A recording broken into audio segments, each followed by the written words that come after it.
Okay, so welcome to Video Notes with Mrs. Harvey. We're going to be talking today about air pressure, wind, and hurricanes.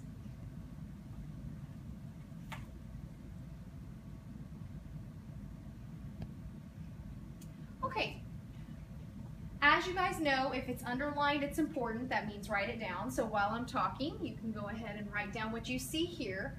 First of all, what does heat have to do with wind, air pressure, and hurricanes? Well, it has everything to do with it. In fact, probably the most important thing you can get out of this lesson is this comment right here. All energy that drives weather comes from the sun. Everything starts with the sun. All weather that you experience comes from the sun. The sun, what it does is it heats the earth unevenly, and y'all learned this in your sun, earth, moon unit, that the earth is a sphere, and because the earth is a sphere, the sun heats it differently. So at the equator, it's going to get more sunlight, and then at the poles, it's going to get less. The differences in that amount of heat is what causes our weather. So there's a way that heat is transferred through the atmosphere. You do need to know this word convection. What convection means is simply this: warm air rises.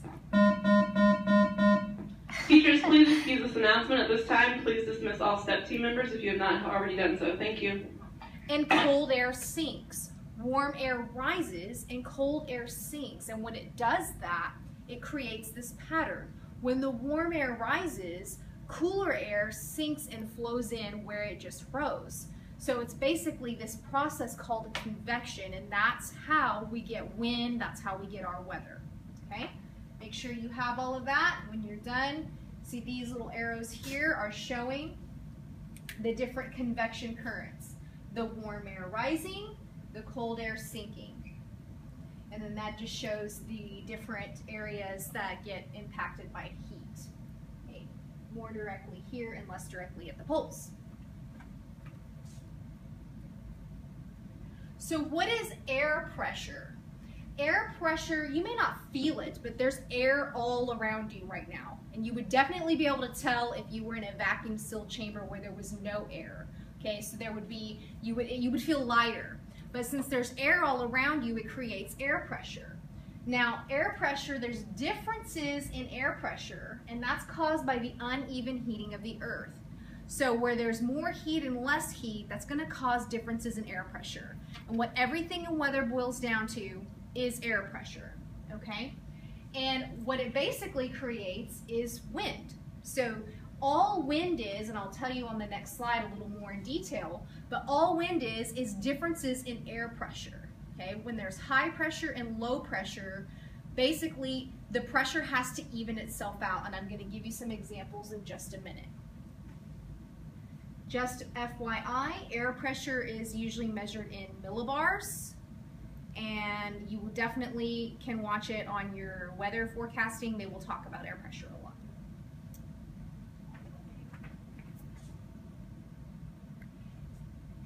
This just shows the different convection cells, which create the winds in different areas of latitude on the earth.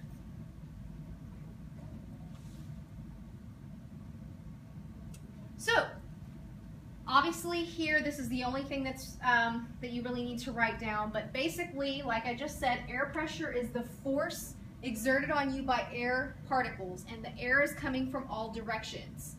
This is the key. Changes in air pressure cause changes in our weather. The bigger the difference in air pressure, the bigger the weather change, okay? And we will learn later on in this unit about weather instruments that measure air pressure, and that would be a barometer.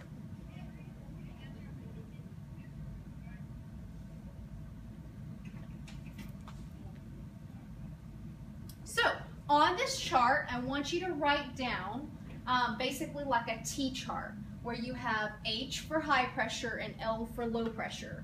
I also came up with a mnemonic device for helping you to remember. High pressure starts with an H, and also Harvey starts with an H. Low pressure starts with an L, and so does loser. And I'm going to explain why in a minute. So with high pressure, this is the type of weather you're going to get. High pressure is heavier, so the air is going to sink.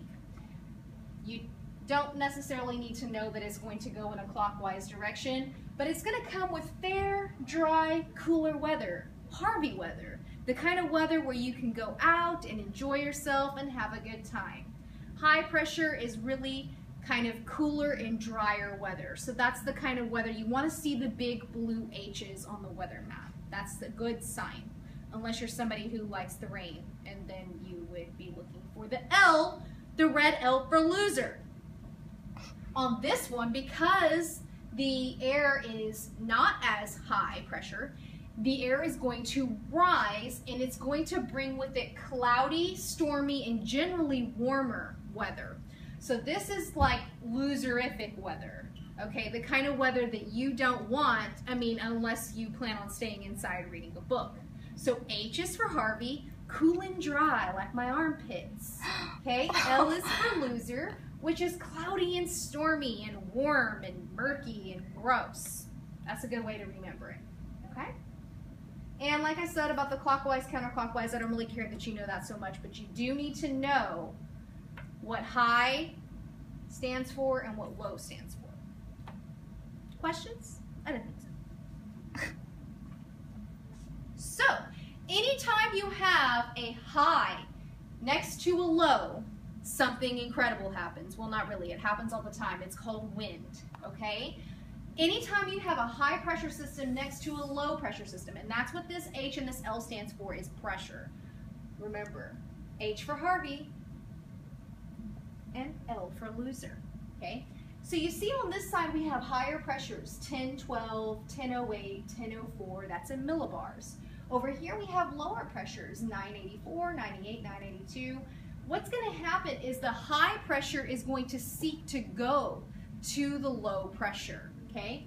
High wants to, it's basically trying to equal out.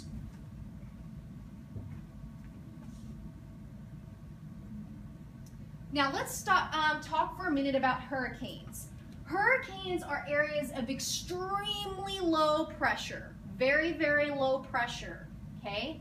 And what happens is, anytime there's a low pressure area and it forms over warm ocean waters, you're basically gonna get this. So low pressure, remember low pressure rises. So it's basically gonna be rising and evaporating that water. And then cooler air is going to flow in where the low pressure rise, and then it's going to flow like this, and it's going to be picking up water and going around in a circle, and then eventually it's going to get all of this, like, you know, stuff going around with it. It's got rain and wind, and it's just like all of a sudden it's going to unleash its fury all over you, okay?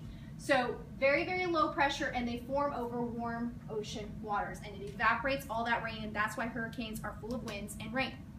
Now, a very, very important thing for you to write down. Hurricanes cannot form over land or cold areas. Hurricanes need water and they need warmth, okay? They don't form over land. That would be like more of like a tornado. They form over water. That's why they have a lot of rain with them. And they don't form in cool areas, because in cool areas, the pressure is high and then it sinks. It needs the warm air to rise and evaporate the water and create the flow. Here's a fun fact. Normal atmospheric pressure is about 1013 millibars. The lowest recorded pressure ever in a hurricane was 882, which was crazy. And it made the wind speeds up to 200 miles an hour.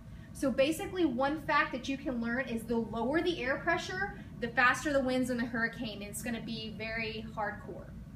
Okay? Oh my God, hurricane! And this can happen. So what is wind? Okay, we talked about hurricanes having high winds. Wind is the movement of air caused by differences in air pressure. The greater the difference in air pressure, the faster the wind. And wind blows, again, from areas of high to low pressure. Here's some examples. Well, I'll wait until you guys have that because it's on the next slide. Okay. So again, when you have a high pressure next to a low pressure, it's going to want to equal out, and then there's going to be wind that's going to happen. One thing you do need to know is it goes from high to low. Think about it. If there's a whole lot of pressure in something, it's going to want to equalize out to where there's not a whole lot of pressure. It's not like there's going to be this time where there's like no pressure and it's like all of a sudden, let's go to the high pressure people. It doesn't happen that way. So make sure you have this at the bottom, the 3 asterisks. That's very important. Winds blow from areas of high pressure to low pressure. If you need to pause this video to get the rest of these notes, you can. I'm going to go ahead and move on. So here are some common examples of wind. I bet you didn't know it, but every time you open a can of soda, which is bad for you by the way, but every time you open a can of soda, you're creating wind. What type of pressure is inside the can? If you said high pressure, you're right. What type of pressure is in the surrounding atmosphere? If you said low pressure, you're right. And as we just learned in the previous slide, wind goes from high to low pressure. So what's going to happen when I open this can? Did you hear that? Did you feel that? Probably not, but I felt a whoosh of air coming out of the can, basically equalizing the high pressure to the low pressure. So you can actually go home and demonstrate that for your family. Hi, I'm going to create wind for you, and then it's going to come out. Another and grosser way to think about it is farting. Think about the pressure, you know, when there's a fart building up inside. So it's high pressure inside, you know, the movie, and then low pressure outside. So when you have a fart, you know, they call it breaking wind for a reason. When you have a fart and it comes out, you're creating wind. It's going from high pressure to low pressure. So again, that's something you can demonstrate, you know, maybe on a brother or sister. Hey, I'm creating wind, but don't do it in their face, okay? But that is an example of wind from high to low pressure.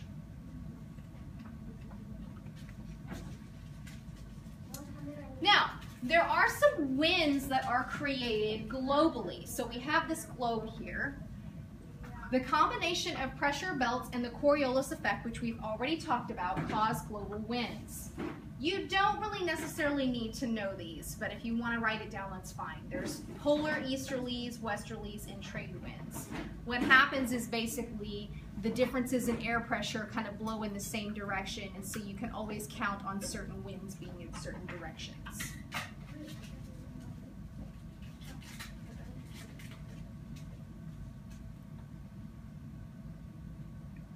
And that's just an example of the different directions that the winds can go. Okay, polar easterlies, westerlies, the trade winds, and then here at these different belts here, there's no wind.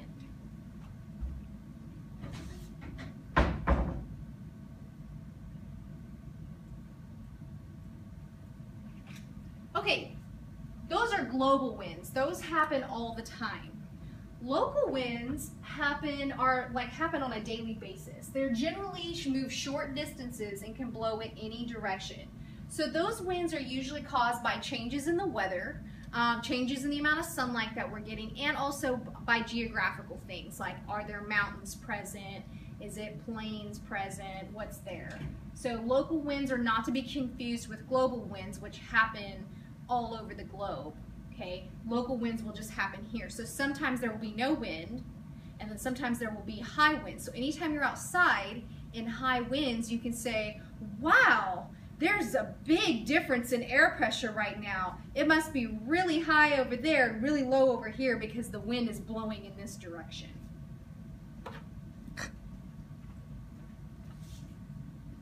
Okay, we're going to wrap it up by talking about a couple of things called sea breezes and land breezes. If you've ever lived on the coast, you will know that this happens. Sometimes high pressure is created over the ocean during the day, and low pressure is over the land. And what happens is, because it's unevenly heated, I don't know if you've ever noticed this, but the water is really hard to heat up, less than the sand, because the sand gets really hot really quickly. And during the daytime, when the sand is really hot, the ocean is cooler. The warm air rises over the sand, the cool air over the ocean blows in, and we have what's called a sea breeze during the day. So the cooler air is blowing off of the ocean and onto the sand during the day. That's called a sea breeze, and it happens because of the warm air rising on the sand and the cool air sinking over the ocean. And here's just a picture of the warm air rising over the sand and the cool air sinking over the ocean. And the opposite happens at night. At night, everything cools down, but the sand actually cools faster. So now the sand is going to be cooler and the water is going to be warmer. And so now that the sand is cooler, the air is going to sink over the sand. The warm air is going to rise over the water, and we're actually going to have land breeze because it's going to be cooler on the land.